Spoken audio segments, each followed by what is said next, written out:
تو کہتے ہیں باقیوں کی دستار کسی عالم نے کی, کسی صوفی نے کی, لیکن یہ بھینسوں کو چارہ ڈالنے والا جب آیا تو محدث اعظم نے فرمایا پگڑی کے بال کو کوئی ہاتھ نہ لگائے, یہ ساری دستار میں نے کرنی ہے. اور فرماتے ہیں حضرت بال بھی دیتے جاتے تھے اور آنسو بھی بہاتے جاتے تھے, ماتھا بھی چومتے تھے اور فرماتے تھے دستار کے بعد چلا تو نہیں جائے گا یار, مجھے تو عبادت بھی نہیں رہ گئی, مجھے تو چابیوں کو بھی نہیں پتا کون سی کہاں رہتی ہے, جائے گا تو نہیں تو رو پڑا, کہنے لگا سونے جائے تو وہ جس کے پلے کچھ ہے ہو, آتا جاتا تو ہے کچھ نہیں, مجھے کس نے رکھنا ہے, میں نے کہاں جانا ہے, ادھر کہاں تو ادھر ہی رہوں گا. وہ اس طالب علم کے سارے استاد بھائی کہتے ہیں اس نے دستار کرائی, پڑھا پڑھایا کچھ نہیں, پر جو مسئلہ اڑ جاتا تھا نا, وہ جو اڑ جاتا تھا نا, وہ جا کے اس سے پوچھتے تھے تو کتابیں کھولنے کی ضرورت نہیں پڑتی تھی. حضرت ام سلمہ رضی اللہ تعالیٰ عنہ کہتی ہے میں نے عرض کی یا رسول اللہ صلی اللہ علیہ وسلم میری بچی بڑی بیمار ہے, تو مجھے کسی نے کہا ہے یہ تھوڑی سی نشے والی چیز ہے, یہ بنا کے تیار کر کے دو صحیح ہو جائے گی, بیمار ہے بچی تو یہ نشے والی چیز ہے, اس کو تیار کر کے دو, تھوڑا نشہ ہے.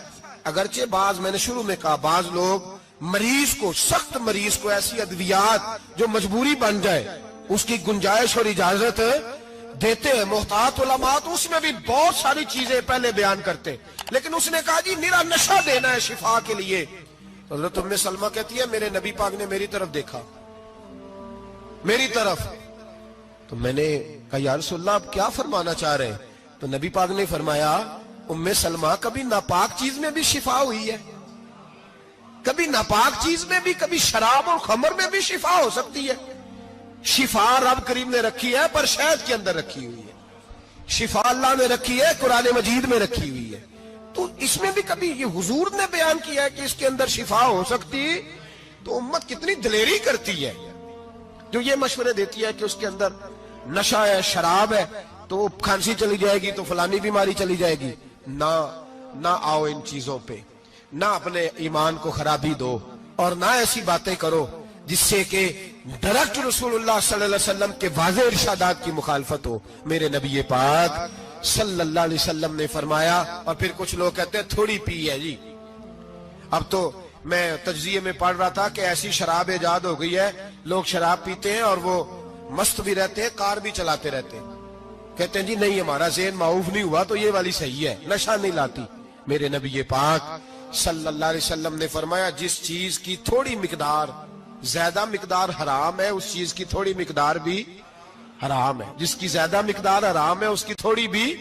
تو خمر اور شراب اگر فل پینا جائز نہیں تو تھوڑی پینا بھی جائز, یہ حرام ہے اور حرام تھی اور قیامت تک حرام ہی رہے گی. میرے نبی پاک صلی اللہ علیہ وسلم نے منع کیا اور حضور نے اظہار ناپسندیدگی فرمایا, فرمایا 40 دن تو عبادت ہی قبول نہیں ہوتی شراب پینے والوں جب تک سچی توبہ نہ کرے. یہ لفظ جب ادا کرتا ہوں تو شرم سے میری زبان لڑکھڑاتی ہے کہ یار درباروں پہ بھی نشہ بکتا ہے. میں یہ بات کر رہا ہوں صوفیاء کا ترجمان, درباروں پہ, مزاروں پہ, اور سجادہ نشینوں تمہیں زمین نگل جائے, آسمان تمہیں لے اڑے, تم پر قہر نازل ہو, تم نے باپ دفن کر کے تو وہاں نشے کا اڈا بنا لیا, ماؤں سے بیٹے چھیننے لگے ہو, عورتوں کے سروں سے کپڑے چھیننے لگے ہو, سہاگ مارنے لگے ہو, بیٹیاں اور بیٹے یتیم کرنے لگے ہو, نشہ بیچتے ہو درباروں اور مزاروں پہ. یہ تماشا لگ گیا. آپ کیسے کروں یہ بات, پر کرنی پڑ رہی ہے, مجبوری ہے, یہ مضمون مکمل نہیں ہو سکتا. بند کر دیں وہ دربار, ہمیں نہیں چاہیے جن درباروں پہ نشہ بکتا ہے. میں ذمہ داری سے کہہ رہا ہوں, بات ریکارڈ ہو رہی ہے. جوتے کی نوک پہ وہ سجادہ نشین جو امت کو ڈرگز دیتا ہے, وہ سجادہ نشین کا ڈیرا نہیں, وہ گند کا اڈا ہے, وہاں سے فیض نہیں مل رہا, امت کی تباہی ہو رہی ہے. بتا دو, پھیلا دو, اس کو اعتراض کرنا کرو. میرے رسول پاک سید عالم صلی اللہ تعالی علیہ وسلم کا دین ضروری ہے, کسی پیر کی سجادگی ضروری, بولیے سجادگی ضروری. بڑی ذمہ داری سے کہہ رہا ہوں اور نمائندگی کر رہا ہوں اپنی جماعت کی. نہ ہمارے بزرگوں نے کل اس کی حمایت کی تھی، نہ آج کرتے ہیں، نہ قیامت تک کریں گے۔ بند کر دیں وہ دربار اور مزار۔ بزرگ دنیا میں یہ کام کرنے آئے تھے، اور ہماری سوچ اتنی گر گئی ہے، اتنے ہم کمزور ہو گئے۔ کہتے ہیں جب اس کو چڑھ جاتی ہے تو پھر بڑی معرفت کی باتیں سناتا ہے۔ تجھے شرم نہیں آئی یہ لفظ کہتے ہوئے؟ اب نشئی تجھے معرفت سکھائے گا؟ اب تو شرابی سے، بھنگی چرسی سے دین سیکھے گا؟ کہتے ہیں اس نے پی ہوئی تھی، چڑھی ہوئی تھی، میں بات کر دی تو میرا کام بن گیا۔ اتنی گندی اور میلی سوچ صاحب ایمان کی ہوتی ہے، تو اب نشیوں سے جا کر دعائیں کرائے گا؟ سن، میرے نبی پاک صلی اللہ علیہ وسلم نے فرمایا جو شراب پی لے، نشہ کر لے، اس کی تو 40 دن تک عبادت رب قبول نہیں فرماتا۔ تو کہتا چڑھی ہوئی تھی تو اس نے دعا کر دی، تجھے شرم ہی نہیں آئی بات کرتے؟ حیا ہی نہیں کیا تو نے جملہ بولتے؟ یہ کوئی تصوف اور طریقت ہے؟ جاؤ اٹھا کے لے جاؤ۔ ایسی کوئی تصوف اور طریقت ہمیں نہیں چاہیے، ہمیں وہ والی طریقت چاہیے جس میں خدا کے قرآن کی بات ہوتی ہے اور محمد مصطفیٰ کے فرمان کی بات ہوتی ہے صلی اللہ علیہ وسلم۔ تو بھائی یاد رکھو، یہ کوئی طریقہ نہیں۔ ایک مزار ہے، مجھے ایک صاحب کہنے لگے آ جائیں یہاں بھی فاتحہ پڑھیں۔ میں نے کہا یہاں کیا ہے؟ کہنے لگے تھے تو بابا جی نشہ وشا کرتے، پر اب سنا ہے لوگوں کی منتیں بڑی پوری ہوتی ہیں۔ مجھے جذبات بڑے کم آتے ہیں۔ میں نے اس آدمی کو گریبان سے پکڑ لی، میں کہ ادھر ہٹ، وہ تو نشہ کرتا تھا اور تو جاتا تھا، تیری یہ کیسے طاقت ہوئی؟ تو نے مجھے مشورہ دے دیا ہے، تو ہمیں کمزور سمجھتا ہے؟ ہم کمزور ایمان کے لوگ ہیں، اور میں یہاں تجھے کہوں گا نہیں نہیں میں یہاں نہیں جاتا، میں وہاں جاتا ہوں۔ بالکل کوئی لگی لپٹی بات نہیں، کھری بات۔ تصوف وہ، دربار وہ جہاں قرآن پڑھا جائے اور رسول اللہ کی حدیث سکھائی جائے، باقی کوئی مطلب نہیں کسی قسم کا۔ میں داتا صاحب کبھی جاؤں نا جلسہ کرنے کسی کام سے، کسی تقریب میں، تو میں داتا صاحب کے مزار پہ نہیں جاتا۔ میں کہتا ہوں یار یہ یرانہ نہیں کہ بندہ کسی کام آیا تھا تو فاتحہ پڑھ لی، واپس چلو۔ گکھڑ سے سپیشل آئیں گے داتا صاحب کے مزار پہ حاضری دینے، اور میرے سنگی گواہ ہیں کہ میں سپیشل ٹائم نکال کے بہت سارے کام چھوڑ کے سپیشل جاتا ہوں، اور میں مراد ماننے نہیں جاتا، میں داتا صاحب کا شکریہ ادا کر دے جاتا ہوں۔ میں ان سے کہتا ہوں حضور آپ کی مہربانی، آپ یہاں آئے تو ہمارے بڑے بھی رسول اللہ کے غلام بن گئے۔ میں تو سلام عقیدت پیش کرنے جاتا ہوں، ہم مزارات پر جانے کے قائل نہیں، بلکہ ہماری تو عقیدت کا درجہ ہی مکمل نہیں ہوتا جب تک ہم مزار پہ سلام نہ کریں۔ پر مزار داتا صاحب کا، مزار خواجہ معین الدین اجمیری کا، مزار غوث اعظم جیلانی کا، مزار محدث اعظم مولانا سردار احمد کا، مزار اولیاء کا، مزار میاں شیر محمد شرک پوری کا، مزار رب کریم کے بندوں کا۔ بھنگیوں چرسیوں کے مزار نہیں ہوتے، اور نام ان مزارات کے قائل ہیں، بالکل قائل نہیں ہم۔ میں تھوڑے دن پہلے لاہور گیا تھا، تو میں کار میں میاں صاحب میاں شیر محمد شرک پوری کا ذکر کر رہا تھا۔ میں اپنے دوستوں سے کہہ رہا تھا یار بہت بڑا بابا ہوا ہے، تو مجھے کہنے لگی کرامت کیا ہے؟ میں نے کرامت یہ ہے کہ ساری زندگی سنت کا درس دیا ہے۔ تو مجھے کہنے لگے آپ کبھی گئے نہیں؟ میں نے کہا میں اسپیشل گیا تھا، اور تھوڑے دنوں کے بعد پروگرام بناؤں گا تو میں ساتھ لے کے جاؤں گا۔ ہم مزارات کے قائل ہیں، حاضریاں دیں گے مزاروں پہ، لیکن بھنگیوں چرسیوں کے مزاروں پر جانے کے قائل ہیں؟ زور سے بولے، یہاں جانے کے قائل ہیں؟ کوئی عقیدہ نہیں ہے ہمارا۔ نشہ بکے گا اب مزاروں پہ، اب یہ تصوف ہوگا وہاں، یہ طریقت ہوگی۔ اور ملت پر رحم کھاؤ خدا را۔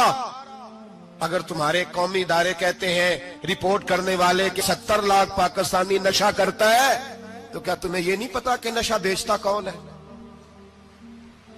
کیا تمہیں یہ نہیں پتا کہ ڈرگز کا کاروبار کون کرتا ہے؟ اگر تمہیں یہ پتا ہے تو کیا یہ خبر نہیں تمہیں کہ ان رگوں پر یہ خون اتارتا کون ہے؟ میں اپنے بزرگوں سے معذرت کے ساتھ، نشے کا آغاز، ناراض تو نہیں ہو جائیں گے بزرگ، نوجوانوں کو میں لتاڑ لیتا ہوں لیکن بزرگوں کی عزت کرنا سنت ہے، تو میں بزرگوں سے معذرت کے ساتھ یہ یوں سمجھ لیے خوگرے حمد سے تھوڑا سا گلا بھی سن لے۔ نشہ سگریٹ سے شروع ہوتا ہے، سگریٹ سے۔ میں تمباکو کو حرام نہیں کہتا، یہ فتویٰ نہیں دے رہا۔ تمباکو کا حکم وہی ہے جو مولی کا ہے، جو کچے پیاز اور لہسن کا ہے، کہ آپ جب کھا لیتے ہیں تو منہ سے بدبو آتی ہے، تو آپ مسجد میں آئیں تو آنے سے پہلے مسواک کریں، منہ صاف کریں، پھر آپ آ جائیں۔ تو جائز ہے، مکروہ ہے لیکن حرام۔ لیکن تمباکو سے آگے جب حالات بڑھتے ہیں، تجزیہ نگاروں نے لکھا ہے کہ ہمارے پنجاب کے کچھ علاقوں میں اب سگریٹ سے نکال کے نا، پہلے بھی بھرتے تھے لوگ اس میں بڑا کچھ، اب پتہ ہے کہ نیا نشہ ایجاد کیا ہے، اب اس کے اندر چرس بھی بھرتے ہیں اور چھپکلی کو مار کے سکھا کے خشک کر کے اس کو پیس کے وہ ساتھ نشے کے ملاتے ہیں، اور اس کا حال یہ ہوتا ہے کہ آدمی کو زیادہ نشہ ہوتا ہے، اور کہتے ہیں وہ اتنا گند ہے کہ وہ آدمی کسی کو دانت بھی لگائے گا تو وہ بندہ بھی بیمار ہو جائے گا۔ کیا یہاں لوگ اسپرٹ نہیں پیتے آپ کے ملک میں؟ اور ہم کبھی سڑک پہ جاتے ہیں تو نشئی کو دیکھ کے مذاق کرتے ہیں، دیکھنا میں ہارن لگاؤں گا تو گاڑی کے ہارن سے گر جائے گا، لیکن تجھے پتا نہیں کہ یہ کسی ماں کا بیٹا ہے، پتا نہیں کسی بیوی کا شوہر ہے۔ ایک ہمارے دوست ہیں، بزرگ ہیں، ان کا داماد فوت ہو گیا، نشہ کرتا تھا، تو میں تعزیت کرنے ان کے گھر پہنچا تو کھڑے ہو گئے ہاتھ باندھ کے، کہنے لگے حضرت صاحب باقی ساریاں گلاں چھڑ دیو، صرف نشے تے تقریر کریا کرو۔ وہ جب جیتا تھا تو تب بھی اس کے بچے یتیم ہی تھے، یتیم ہی تھے۔ میری بیٹی جب میرے گھر آتی تھی اور میں اپنے پوتوں کے اتنے کپڑے اسے پہننے کو دیتا تھا تو میرا کلیجہ پھٹتا تھا، اور میری بیٹی اس کی زندگی میں بھی بیوہ کی زندگی گزار رہی تھی، وہ میری بہوؤں کے اترے ہوئے کپڑے پہنتی تھی، کوئی دعا کرو، کوئی جلسے کرو، یہ لت ختم ہو جائے۔ اور کہنے لگا اب میرے وہ چلا تو گیا ہے، دادا دادی اس کے پہلے کوئی نہیں، چچا ہے کوئی نہیں، جب تک تو میں زندہ ہوں ان نواسوں کو کوئی روٹی کا لقمہ، کوئی کپڑا مل جائے گا، لیکن سوچتا ہوں میں بوڑھا ہوں، مر گیا تو ان کو کوئی پوچھے گا بھی نہیں، کون ان کی خبر۔ اتنا ظلم اس قوم سے، اتنی زیادتی، اور آرام سے لکھ کر لوگ گزر گئے کہ یہ 70 لاکھ ہے، ان کا درد تو سمجھو، تکلیف تو سمجھو۔ 7 فٹ کا سونا جوان اور نشے کا عادی ہے تو کسی نالی میں پڑا ہوا ہے۔ اور میں نے کہا اس قوم کے ساتھ اس سے بڑا بھیانک مذاق کیا ہوگا؟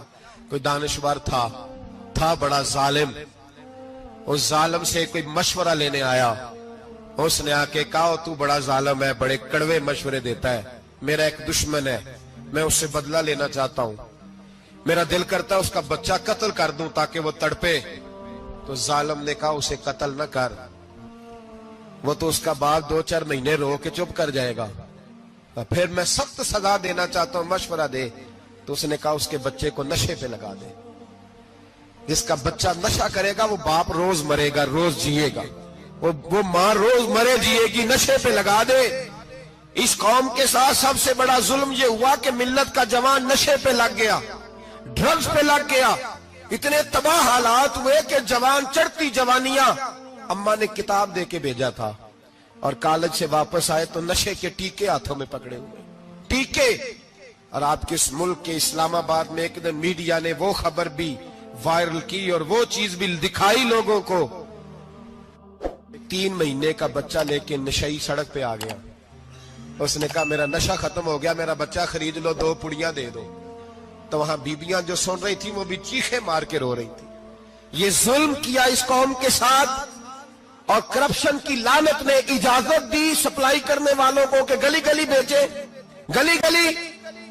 انہوں نے کچھ تھوڑا ظلم نہیں کیا ان حکمرانوں نے، اور ہماری اپوزیشن اس کو نہ صرف اتنا پتا ہے کہ یہ جائیں اور ہم آئیں، اس سے زیادہ کوئی غرض نہیں۔ بھائی کرپشن کے خلاف نکلے ہو تم، نشے کے خلاف کس دن نکلو گے؟ جوئے کے خلاف کس دن؟ قوم تو مر رہی ہے نشے سے، اس کے خلاف میدان میں کب آؤ گے؟ صرف اتنا ہے کہ یہ جائیں اور ہماری باری آئے، اس سے زیادہ کچھ نہیں۔ جتنے مجرم وہ ہیں اتنے ہی تم بنتے جاؤ۔